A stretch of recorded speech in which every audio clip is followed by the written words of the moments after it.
जय हिंद दोस्तों, स्वागत है आपका हमारे आज की वीडियो में। दोस्तों आज हम डीएलएड चतुर्थ सेमेस्टर की परीक्षा वर्ष 2020 के आज जो गणित की परीक्षा हो चुकी है उससे संबंधित एनालिसिस लेकर आपके सम्मुख उपस्थित हुआ हूं। जी हां दोस्तों, चतुर्थ पेपर अर्थात गणित का जो पेपर हुआ आज का, उसका एनालिसिस आपको लेकर सबसे पहले उपस्थित हुआ हूं।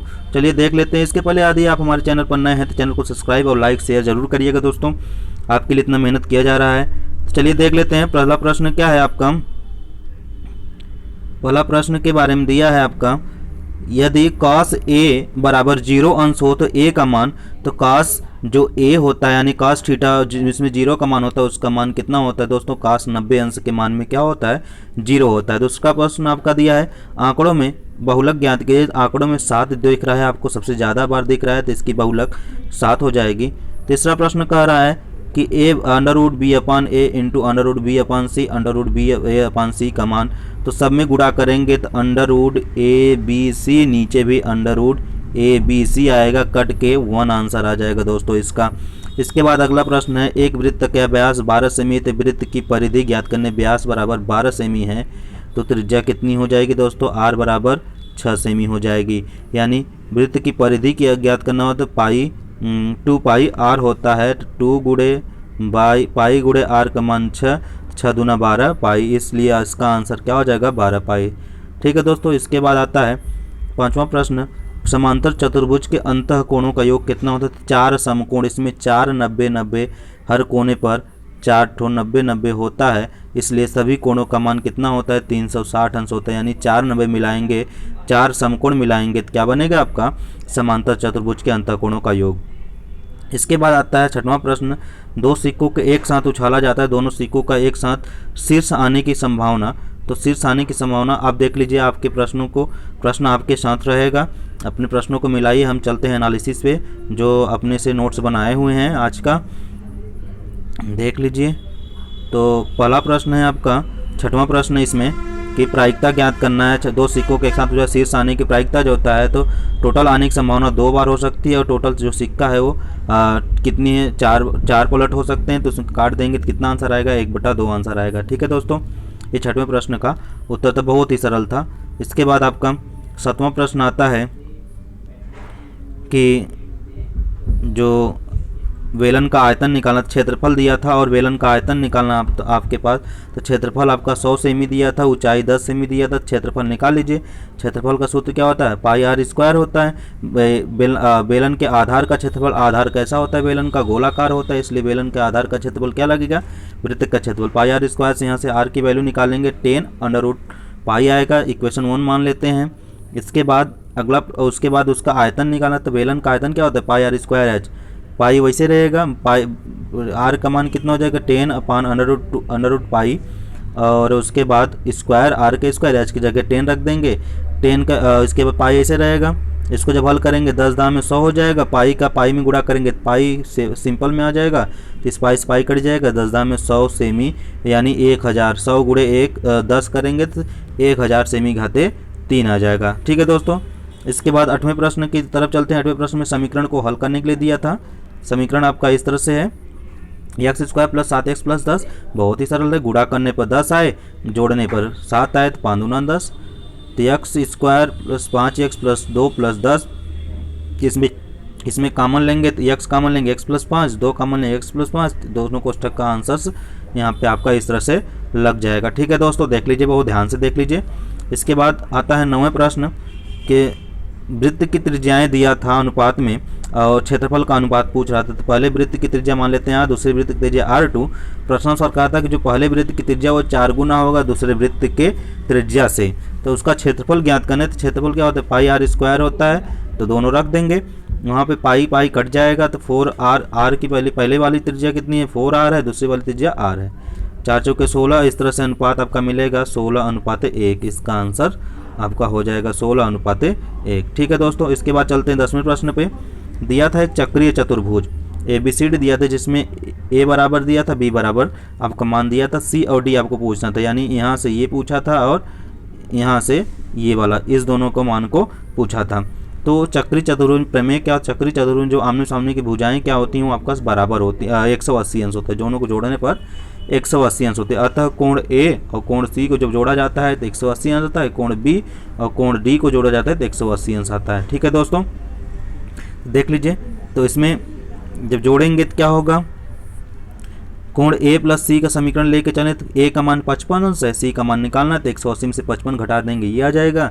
पुनः बी और डी का देखना है तो बी और डी, बी का दिया है 60, डी का निकालना है तो 180 में से 60 घटा देंगे तो नीचे डी की वैल्यू फाइंड हो जाएगी। ठीक है दोस्तों, एक बार देख लीजिए आप अच्छे से। चलते हैं ग्रहवें प्रश्न पे। ग्रहवा प्रश्न पूछा था साइन 30 अंश कास 60 अंश टेन 45 अंश का मान क्या होगा। तो आप जानते हैं साइन 30 का मान 1/2 होता है, टेन 45 का मान 1 होता है, कास 60 का मान 1/2 होता है। सभी का मान रख देंगे, 1/2 1/2 1/1 कर सकते हैं। लासा लेंगे 2 आएगा, 2 में भाग देंगे 1 बार जाएगा, 1 1 और 2, तीसरे से जोड़ेंगे 4 आ जाएगा, जोड़ने के बाद काट देंगे तो आंसर आपकी वैल्यू कितना जाएगी 2। ठीक है दोस्तों, इसके बाद चलते हैं 11वें प्रश्न की 12वें प्रश्न पे। 12वें प्रश्न में आपका समीकरण दिया था, समीकरण को हल करना था। समीकरण क्या दिया था देख लीजिए, 2x + 3y = 13। दूसरा समीकरण 7x - 2y = 20 दिया था। तो समीकरण को हल करने के लिए क्या करते हैं, देखते हैं विलोपन विधि या प्रतिस्थापन विधि से। हम विलोपन विधि से यहाँ हल कर रहे हैं। तो क्या करेंगे, पहले समीकरण में 7 से गुणा किया गया, दूसरे समीकरण में 2 से गुणा करने के बाद क्या कर दिया गया, घटा दिया। गुणा करें 2 7 14, 2 3 7 21 और 13 7 91, फिर नीचे 2 7 14, 2 दूना 4 और 2 20 दूना 40। घटाएंगे तो x वाला कट जाएगा, बचेगा ये -17y, y बचे इधर 51। अब इसको जब हम हल करेंगे तो क्या मिलेगा हमको, देख लीजिए। जब इसको हम हल करेंगे 17y = 51 तो y = -3, y की वैल्यू कितना आ गया -3। इस y की वैल्यू को समीकरण जब 1 में रखेंगे, जब 1 में रखेंगे 2x - 3 × -3, y की जगह -3 = 13, 3 3 का माइनस प्लस हो जाएगा, -9 उधर जाएगा 4 आएगा। इस तरह से x की वैल्यू जब निकालेंगे 4/2, आंसर वैल्यू कितना आ जाएगा 2। तो x की वैल्यू आपकी कितनी आएगी 2 आएगा और y की वैल्यू कितनी आ जाएगी -3। ठीक है दोस्तों, इसके बाद चलते हैं अगले प्रश्न। 13वें माध्यिका पूछा गया था, आयु दिया था, छात्रों की संख्या दिया था। तो हम संचयी बारंबारता निकालेंगे। 4 4 8 12 12 12 24 24 और 36 30 10 40, इसलिए n की संख्या कितनी आ गईगी 40। 40 यानी सम है। तो सम के लिए बारंबारता के लिए माध्यिका के लिए क्या निकालते हैं, सम के लिए क्या निकालते हैं, n + 2वां पद प्लस n/2 + 1वां पद। 40 n = 40 या 40/2 40/2 + 1/2 पूरा के टोटल। इसमें जब हम लगाएंगे तो 20वां पद और 21वां पद आएगा। तो 20वां पद 21वां पद आपका इसी में दिख रहा है। ठीक है, तो 24 के सामने क्या जोड़ लेंगे, 14 और 14 दूना 28 होता है, भाग दे देंगे 2 से, तो क्या हो जाएगा आपका आंसर कितना आएगा 14 आ जाएगा। ठीक है दोस्तों, इसके बाद चलते हैं अगले प्रश्न की तरफ। 15 नंबर है, 14 नंबर है, देख लेते हैं 14 नंबर। 14 नंबर में भी एक समीकरण दिया था, देख लेते हैं त्रिकोणमिति का। इसमें दिया था 4 cos² 45 cot² 45 -1² 60 + tan² 30 अंश का मान। तो cot 45 का मान भी 1 होता है, tan 45 का मान 1।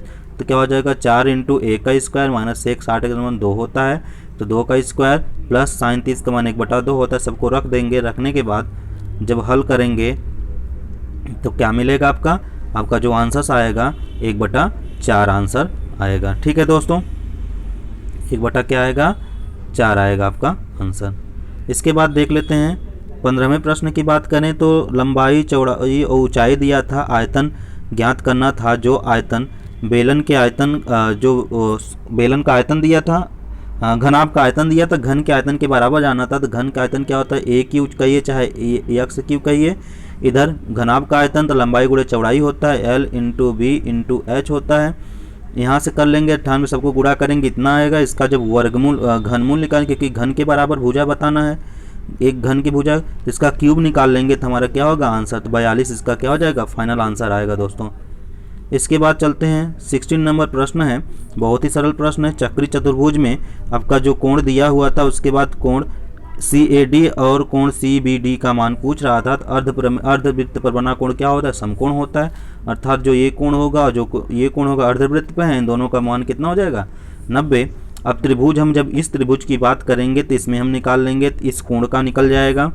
ठीक, उसके बाद देख लीजिएगा ध्यान से। उसके बाद अब इस त्रिभुज की बात करें, ऊपर वाले त्रिभुज की बात करें,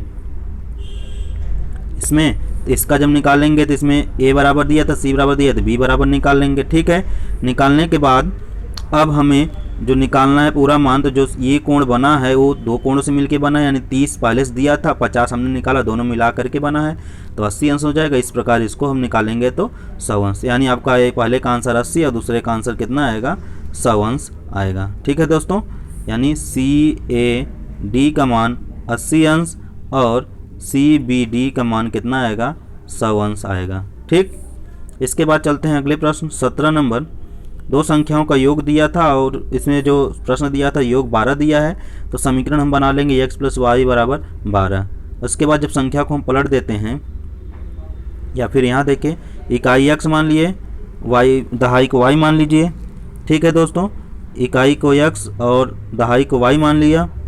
अब संख्या क्या हो जाएगा, x + 10y, क्योंकि इकाई दहाई में प्रश्नानुसार देखा जाए तो x + y बराबर 10, समीकरण 1 मान लेते हैं। तो इसमें जब सवाल को हल करेंगे x + 10y - 36 घटाया जाता है तो उस नई संख्या के क्या होता है, बराबर हो जाता है। पुरानी संख्या क्या होता है, बराबर होता है। जोड़ लेंगे, घटा लेंगे तो 9x - 9y बराबर -36।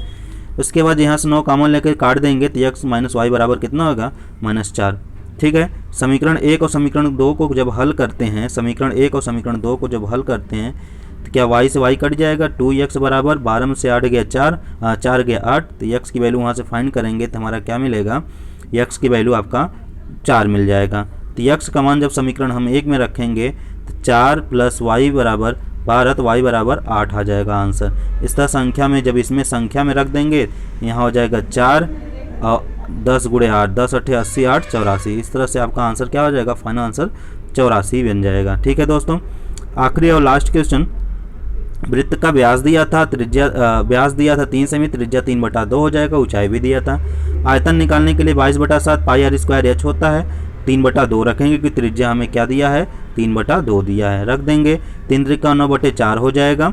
उसके बाद यहाँ से 7 से काट देंगे, 2 बार में कटेगा, इस 2 को 4 से काट देंगे, 2 बार आएगा, इस 2 को काट देंगे 11, तो 11 × 9 बचा ऊपर, तो 11 × 9 = 99 होता है, 11 × 9 = 99 होता है। अब इस 99 में जब 1 मीटर में 30 रुपये लग रहा था, तो 99 मीटर में कितना रुपये लगेगा, 3 × 9 = 27, 3 × 9 = 27, 2 × 29, यानी 2970 रुपये आपका आंसर आएगा। ठीक है दोस्तों, तो ये रहा आज का एनालिसिस।